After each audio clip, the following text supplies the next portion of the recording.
ইনকিলাব মঞ্চের মুখপাত্র শরীফ ওসমান হাদির উপর হামলার প্রতিবাদে বিক্ষোভ হয়েছে বৃহত্তর চট্টগ্রামে। বিএনপি সহ বিভিন্ন সংগঠনের নেতারা এসব বিক্ষোভে অভিযোগ করেন, নির্বাচন বানচালের ষড়যন্ত্রের অংশ হিসেবে হাদির উপর এমন হামলা। তারা ফ্যাসিস্টদের বিরুদ্ধে সবার ঐক্যের ডাক দেন। ঢাকা ৮ আসনের স্বতন্ত্র প্রার্থী ও ইনকিলাব মঞ্চের মুখপাত্র শরীফ ওসমান হাদির উপর হামলার প্রতিবাদে সরব বৃহত্তর চট্টগ্রামের বিভিন্ন সংগঠন।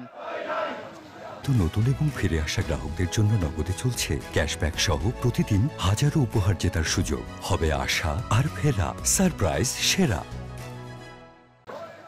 ওসমান হাদির উপর হামলার প্রতিবাদে রাঙ্গামাটি শহরের কাঁঠালতলী দলীয় কার্যালয় থেকে বিক্ষোভ মিছিল বের করে জেলা বিএনপি, যেটি শহরের বনরূপ বাজার ঘুরে দলীয় কার্যালয়ে এসে যুক্ত হয় সমাবেশে। এ সময় রাঙ্গামাটি আসনে বিএনপির প্রার্থী দীপেন দেওয়ান এমন ন্যাক্কারজনক ঘটনার প্রতিবাদ জানিয়ে দাবি রাখেন ঘটনায় জড়িতদের দ্রুত গ্রেফতারের। অভিযোগ করেন এসব হামলা দেশের মানচিত্র, সার্বভৌমত্ব এবং নির্বাচন বানচালেরই ষড়যন্ত্র।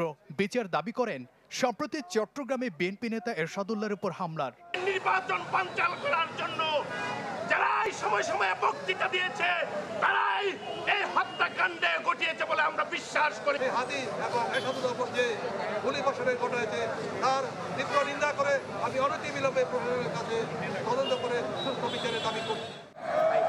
হাদির উপর হামলার ঘটনায় বিক্ষোভ হয়েছে খাগড়াছড়িতেও। দুপুরে জেলা বিএনপির কার্যালয় থেকে বের করা হয় বিক্ষোভ মিছিল, যেটি চেঙ্গিস্কার মোড় প্রদক্ষিণ করে মুক্তমঞ্চে গিয়ে যুক্ত হয় সমাবেশে। এতে নেতারা দাবি করেন নির্বাচনকে বানচাল করতে বিগত ফ্যাসিস্টদের ইন্ধন এবং বিদেশি অপশক্তির ছায়ায় প্রার্থীদের টার্গেট করে হামলা হচ্ছে।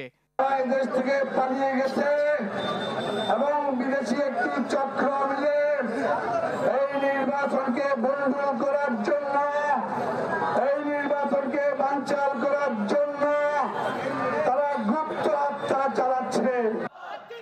হাদিকে হত্যা চেষ্টার প্রতিবাদে শুক্রবার রাতে বিক্ষোভ মিছিল হয় চট্টগ্রাম প্রকৌশল ও প্রযুক্তি বিশ্ববিদ্যালয় চুয়েটে। এ সময় ঘটনায় জড়িতদের দ্রুত গ্রেফতারের পাশাপাশি দাবি জানান দৃষ্টান্তমূলক শাস্তির।